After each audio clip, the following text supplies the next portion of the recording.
Muchísimas gracias, Humberto, por la charla. Y ahora la siguiente charla corre a cargo de la doctora María Sepúlveda. Ella trabaja en la Unidad de Neuroinmunología y Esclerosis Múltiple del Hospital Clínic de Barcelona y es una gran experta en la patología MOGAD y en la neuromielitis óptica, y nos va a hablar de los criterios MOGAD y cómo nos van a permitir hacer el diagnóstico diferencial con la esclerosis múltiple y la NMO. Hola, buenos días.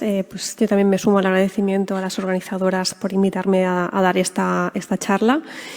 Y bueno, yo me voy a centrar un poco en explicaros las principales características clínicas del MOGAD y el diagnóstico diferencial, que lo vamos a hacer sobre todo pues, con la esclerosis múltiple y la neuromielitis. Y luego pues, os hablaré de los criterios diagnósticos que se publicaron en el 2023.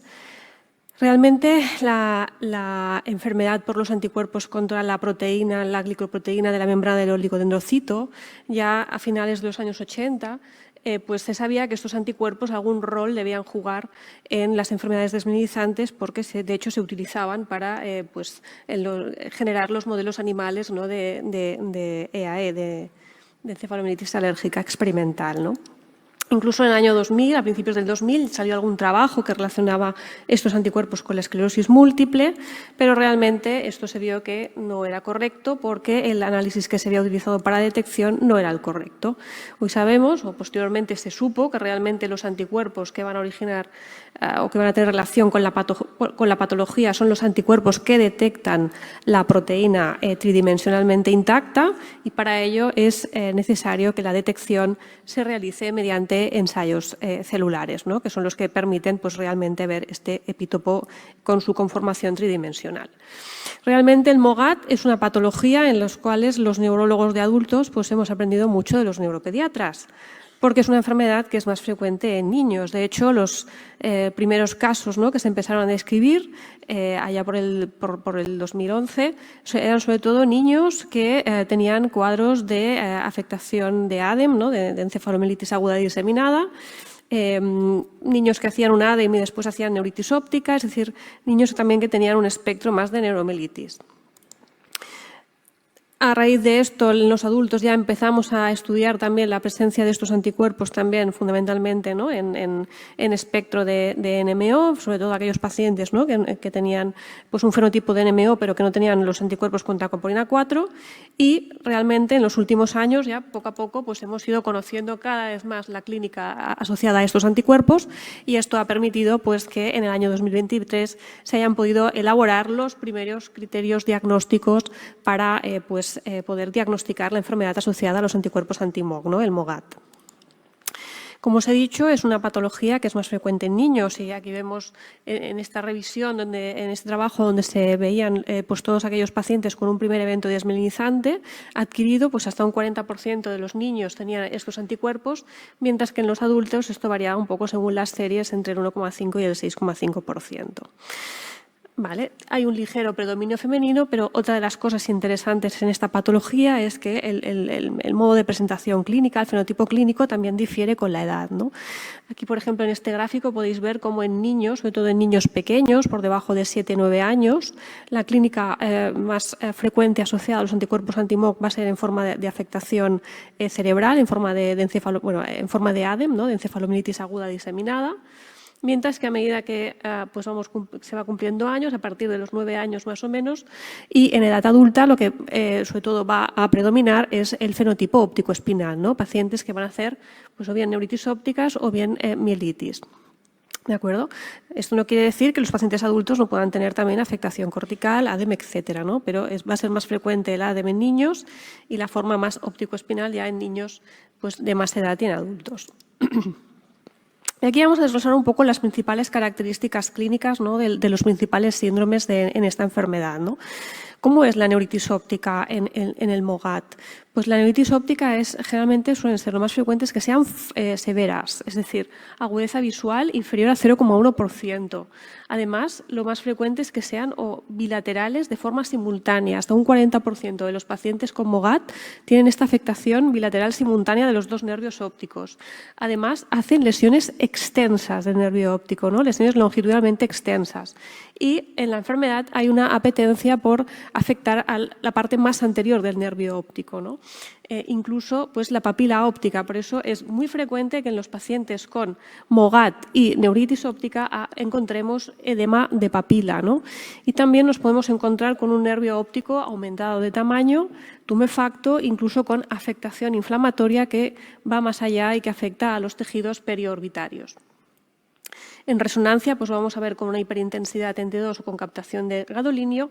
Y otra de las características de las neuritis ópticas en el MOGAD es que suelen responder muy bien a la terapia con corticoides, la evolución suele ser favorable con recuperación de la agudeza visual.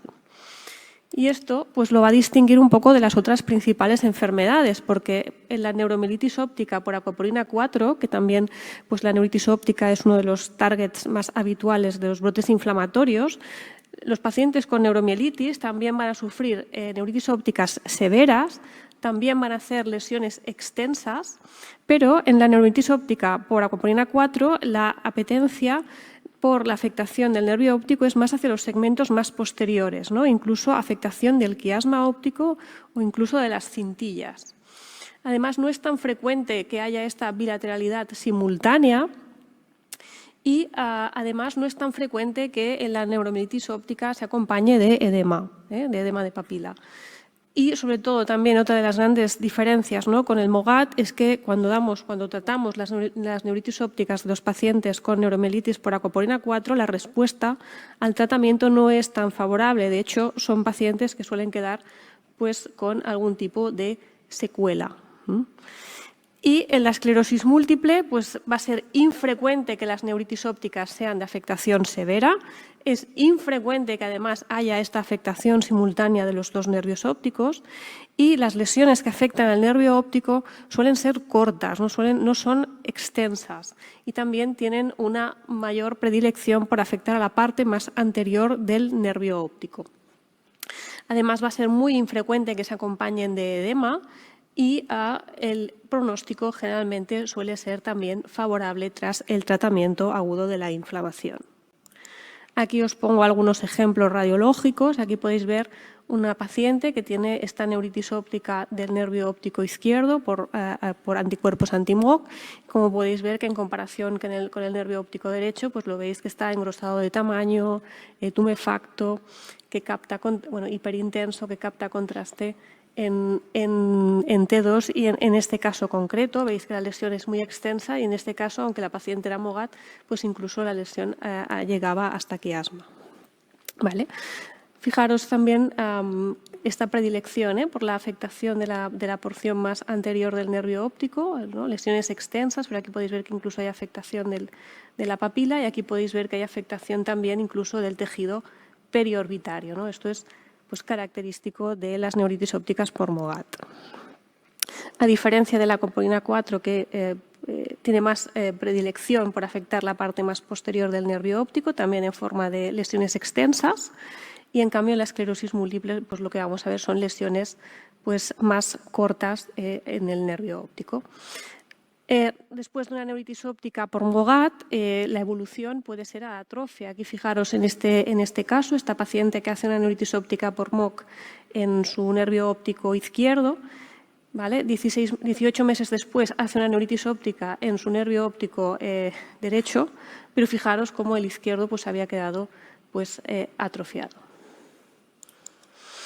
Vamos a pasar al otro síndrome clínico del MOGAD, que serían las mielitis. Las mielitis en el MOGAD también, la severidad al nadir va a ser moderado o severa de forma muy frecuente. También muy frecuentemente hacen lesiones extensas en resonancia, es decir, lesiones que se van a extender a lo largo de 3 o más cuerpos vertebrales. A diferencia de la esclerosis múltiple, como veremos, la afectación simultánea de múltiples porciones medulares en diferentes lesiones va a ser infrecuente y la localización más frecuente es la localización dorsolumbar, ¿vale? En resonancia vamos a ver la lesión de la médula como una hiperintensidad en T2, es frecuente que se acompañe de edema. Va a haber afectación tanto de la sustancia blanca como de la sustancia gris medular y sobre todo cuando se afecta la sustancia gris medular a veces dibuja como una H, que esto es lo que se ha denominado el signo de la H. Y también es frecuente que podamos observar que además de la captación de la propia lesión pueda haber captación lectomeningea. Otra de las características de las mielitis y la enfermedad por MOGAD es que también suelen responder bien al tratamiento de la inflamación con resolución de la lesión en resonancias de control posteriores y con buena recuperación clínica, ¿no? A diferencia de las mielitis que sucede en la neuromielitis óptica por acopolina 4, donde la severidad es severa, aquí lo que vamos a ver también son lesiones extensas. Normalmente en la neuromielitis óptica la localización más frecuente de las lesiones medulares son en los segmentos cervicales y dorsales.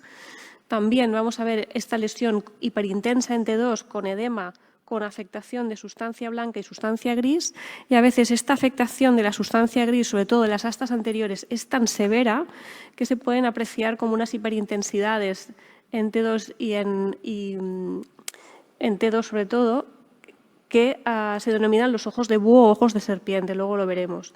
Y a veces también podemos ver las lesiones hiperbrillantes, las spotty lesions.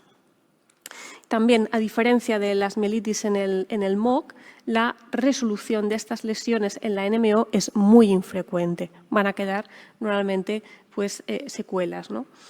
Y a diferencia de la esclerosis múltiple, en la esclerosis múltiple las mielitis, pues normalmente la severidad es leve o moderada. Las lesiones no son extensas, sino que las lesiones lo más frecuente es que sean cortas y normalmente pues, sí que vamos a ver con elevada frecuencia, ¿no? Como han enseñado antes, por ejemplo, ¿no? los compañeros que han presentado los casos clínicos, pues que podamos ver lesiones medulares múltiples, ¿no? Sobre todo a nivel cervical y dorsal. Al igual que pasa en la neuromielitis, va a ser muy infrecuente que estas lesiones que vemos en resonancia desaparezcan en resonancias posteriores en el caso de una esclerosis múltiple. Aquí os pongo algunas imágenes. Estos serían ejemplos de lesión medular en MOGAD. Como podéis ver, la lesión extensa, ¿no? Esta predilección por la afectación del cono medular y dorsal bajo, ¿no? Aquí a veces pueden dar una falsa imagen de dilatación de canal ependimario y aquí pues, podéis verlo del signo de la H, ¿no? Las lesiones en H cuando dibuja pues, esta afectación de la sustancia gris medular. ¿Vale? Es más infrecuente que aparezca captación en las lesiones inflamatorias agudas en el MOGAD y si aparece captación, ya os he dicho o os he comentado que es relativamente frecuente que pueda haber captación leptomeningea en las lesiones medulares, lo que acompaña a las lesiones medulares por MOGAD, ¿no? Y también lo que os comentaba, ¿no? Esta buena evolución con desaparición de la lesión medular en resonancias de control en estos pacientes. Y aquí os pongo algunas imágenes del diagnóstico diferencial, ¿no? Esto sería una mielitis extensa, en este caso una paciente que es positiva para acopolina 4, como podéis ver que también hay una hiperintensidad en T2, pero que es más parcheada, ¿no? Es más heterogénea, con esta captación de contraste. Aquí esto sería el signo, ¿no? De la lesión hiperbrillante, de las spotty lesions, como podéis ver en T2 que hay esta hiperintensidad que brilla más que el propio líquido cefalorraquídeo, ¿no? Pues esto es pues altamente sugestivo de lesión por acopolina 4, o aquí lo que os decía, ¿no? los ojos de serpiente, ¿no? Esta hiperintensidad que correspondería a la afectación de las astas medulares anteriores. Y aquí en las imágenes de la derecha serían mielitis en un paciente con esclerosis múltiple. Como podéis ver, son lesiones que no son longitudinalmente extensas, sino que son más cortas, pero aquí fijaros que vemos que hay múltiples lesiones, ¿no? Muchas veces con predilección por afectar los aspectos más laterales y más posteriores de la médula espinal. Y vamos a pasar a la clínica, en este caso de afectación cerebral, ¿no? Aquí va a ser importante porque aquí va a ser importante en el MOGAD, ¿no? Que las lesiones cerebrales van a compartir características un poco de todas las dos entidades, como ahora veremos, y también va a ser importante un poco en función de la clínica que presente el paciente y en función de la edad de inicio, ¿no? Es decir, va a ser un poquito diferente las características clínicas y radiológicas, ¿no? Si el paciente presenta un ADEM, que si, por ejemplo, presenta pues, una encefalitis o una afectación puramente leptomeningea. Entonces, fijaros, lógicamente, cuando un paciente o sea, lo más normal en los pacientes con MOGAD es que la resonancia craneal sea normal cuando el paciente presenta una neuritis óptica o una mielitis, ¿no? Y esto, por ejemplo, es diferente de la esclerosis múltiple, ¿no? Donde muy frecuentemente cuando un paciente debuta, por ejemplo, con neuritis óptica o mielitis, pues va a haber ya lesiones a nivel craneal, ¿no? Los pacientes con MOGAD, esto es infrecuente, ¿no? Si debutan con una neuritis o con una mielitis, lo más normal o lo más frecuente es que la resonancia craneal no veamos lesiones. Cuando aparecen lesiones, vamos a ver lesiones normalmente pobremente delimitadas, es decir, no son lesiones ovoideas bien definidas. Pueden afectar tanto a sustancia blanca como a sustancia gris, es decir, puede haber afectación también de los núcleos de la base, ¿vale? Y también puede haber afectación cortical. A nivel de contraste también va a ser relativamente frecuente que podamos ver captaciones leptomeníngeas y también a veces el contraste así tipo brumoso, ¿no? Tipo así como nube. La resolución de las lesiones también lo va a distinguir, por ejemplo, de la esclerosis múltiple porque puede haber resolución completa de las lesiones cerebrales y es muy infrecuente que queden lesiones residuales en T1, ¿no?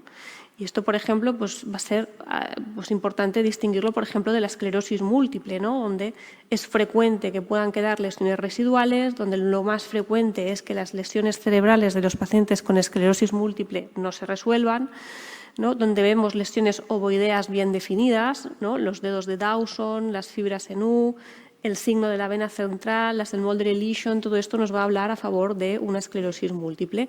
Y el patrón de captación en la esclerosis múltiple también va a ser diferente, ¿no? En forma de anillo o de anillo abierto.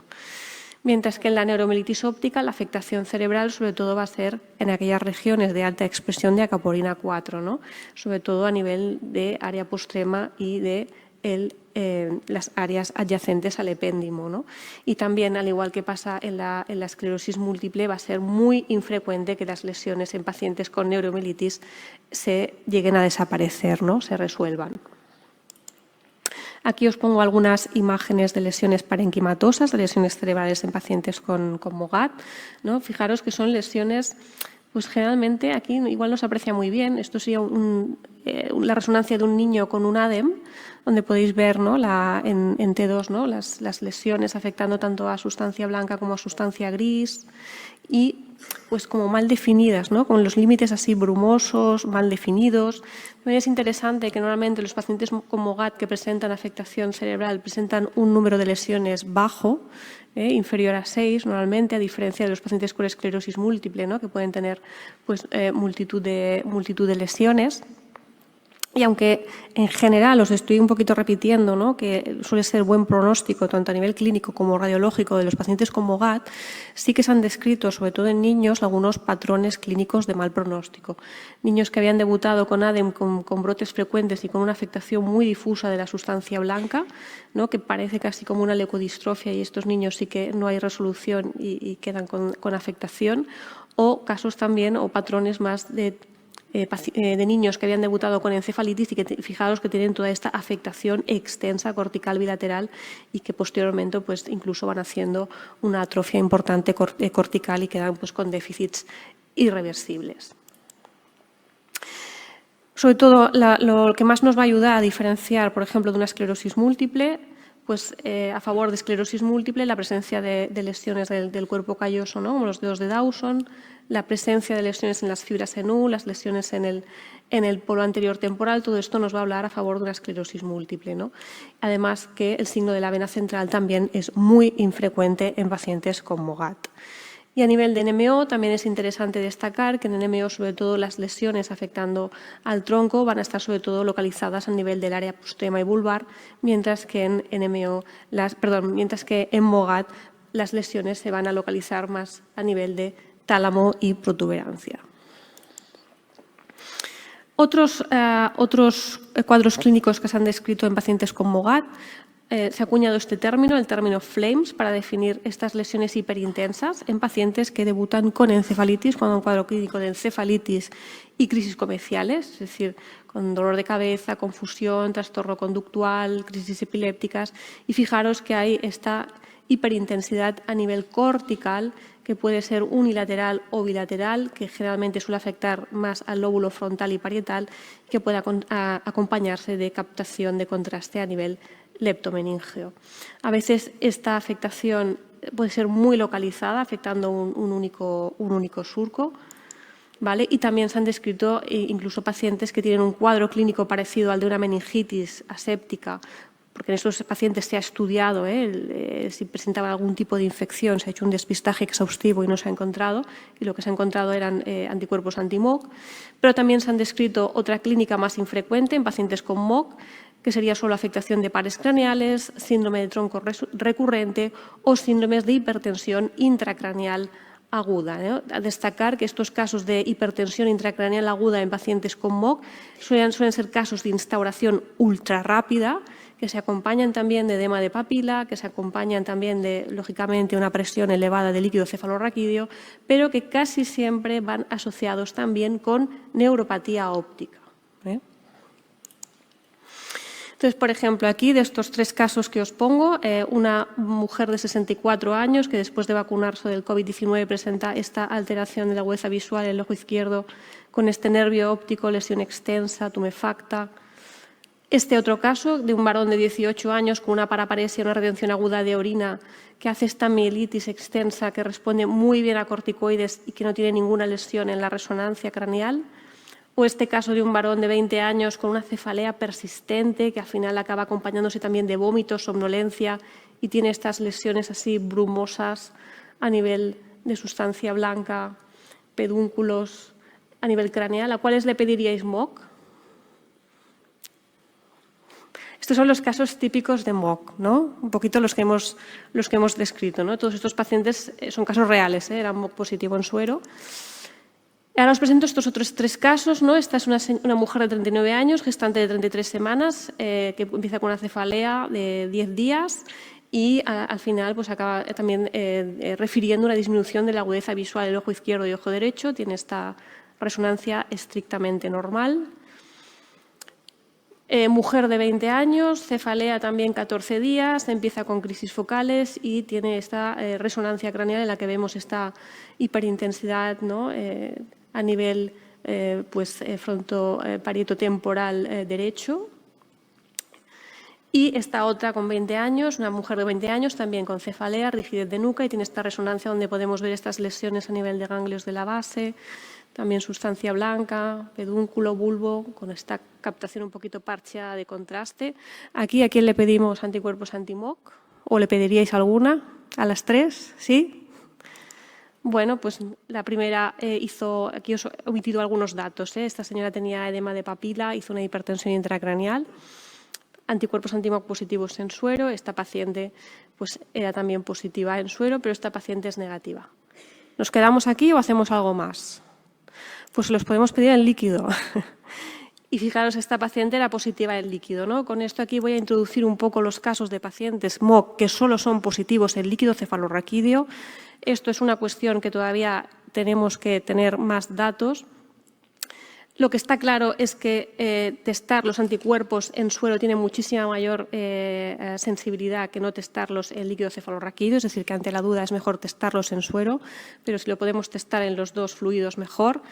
Y bueno, aquí os he puesto hasta ahora los 3 estudios que he publicado sobre pacientes que son positivos por MOC solo en líquido cefalorraquídeo. Hay 2 estudios de adultos y uno en pediátricos y el porcentaje de positividad solo en líquido cefalorraquídeo oscila entre el 12-17% en adultos, 8% en niños. Y un poco lo que han visto estos estudios, los estudios en adultos son retrospectivos, el de niños es prospectivo, es que, bueno, por un lado, que parece ser que estas formas positivas solo en líquido se asocian a una mayor discapacidad. En este caso, en este trabajo que es del grupo japonés, vieron que los pacientes solo positivos en líquido, comparado con los que eran positivos en suero, había mayor fenotipo de afectación cerebral y mielitis, pero no de neuritis óptica. Pero fijaros que en este estudio solo en niños, los pacientes niños pediátricos positivos solo en líquido, parece que había un mayor porcentaje de diagnóstico de esclerosis múltiple. Así que, bueno, tenemos que seguir un poco profundizando en el conocimiento de estas formas clínicas. Muy rápidamente, deciros que en la enfermedad por MOGAD La titulación es muy importante porque los títulos bajos se han asociado a mayor probabilidad de falsos positivos, sobre todo también si la probabilidad pretest de que aquel paciente sea MOGAD es baja. Eso quiere decir que no vale la pena hacer de forma indiscriminada los anticuerpos a pacientes que no pensemos que puedan tener la enfermedad, ¿no? O que nos cuadre más su clínica con otra enfermedad. Muy brevemente también deciros que hay diferencias también en el test de detección que utilicemos. Los test comerciales que se utilizan, que son células fijadas, suelen tener algo menos de especificidad que los test que se utilizan in vivo. Y como ya hemos avanzado, ¿no?, en el conocimiento de la clínica y en estos detalles a nivel de la detección de anticuerpos, pues en el 2023 se pudieron elaborar y formular estos criterios diagnósticos de la enfermedad por un panel internacional de expertos. Para poder diagnosticar a un paciente con MOGAD, lo primero que tenemos que tener es que el paciente tenga una clínica de las 6 clínicas cardinales de MOGAD, ¿no? Pues la neuritis óptica, la mielitis, el ADEM, la afectación cerebral o de tronco o encefalitis cortical cerebral, ¿no? ¿Qué más? Súper importante que el paciente no tenga otra enfermedad. Esto parece una tontería, pero si tenemos un paciente que su cuadro clínico, que todo nos cuadra con una esclerosis múltiple, no le apliquemos los criterios con MOGAD porque solamente lo vamos a liar. Y, por supuesto, es obligado que el paciente tenga los anticuerpos anti-MOG, pero es obligado que la detección se haga en ensayos celulares y, además, ojo, porque si los títulos son 2 veces el umbral de detección del test, ya podemos hacer el diagnóstico, no necesitamos nada más. Pero para aquellos casos de pacientes que los títulos de anticuerpos estén entre el límite de detección, el cut-off, y hasta 2 veces por encima del cut-off, o bien pacientes que son positivos pero que no sabemos el título, o bien aquellos pacientes que en suero son negativos pero solo son positivos en líquido, para poder diagnosticar a estos pacientes, además estos pacientes tienen que cumplir una serie de criterios de soporte radiológicos, ¿no? Pues si es una neuritis óptica, que esa neuritis óptica sea bilateral o extensa, o que tenga esta afectación perineural o edema del disco óptico. Si es una mielitis, pues que sea una mielitis extensa o que tenga el signo de la H o afectación del cono. Y si hay una afectación cerebral o de tronco, pues tiene que haber estas lesiones hiperintensas mal definidas o afectación de la sustancia gris profunda, ¿vale? O que haya implicación de protuberancia, pedúnculo cerebeloso o bien que haya pues, esta captación meningea. Hemos tenido la suerte este año de poder testar estos criterios diagnósticos en una muestra de pacientes españoles con la colaboración de gran parte de vosotros y hemos visto cuando aplicamos estos criterios diagnósticos en pacientes que eran positivos para MOG referidos a nuestro laboratorio del hospital clínico, pues que realmente estos criterios diagnósticos tienen un valor predictivo positivo muy elevado, ¿no? De estos pacientes, el 94% quedan bien clasificados con los criterios diagnósticos y un 6% quedan mal clasificados, ¿no? ¿Y cuáles son estos pacientes que quedan mal clasificados? Pues fijaros, los que quedan mal clasificados son aquellas muestras que las hemos obtenido ya lejos del brote agudo en remisión, porque son los que tienen los títulos más bajos y sobre todo en neuritis óptica que nos faltaban datos, ¿no? Que no teníamos esa res orbitaria para saber si la lesión era longitudinalmente extensa o si había habido una bilateralidad al inicio, ¿vale?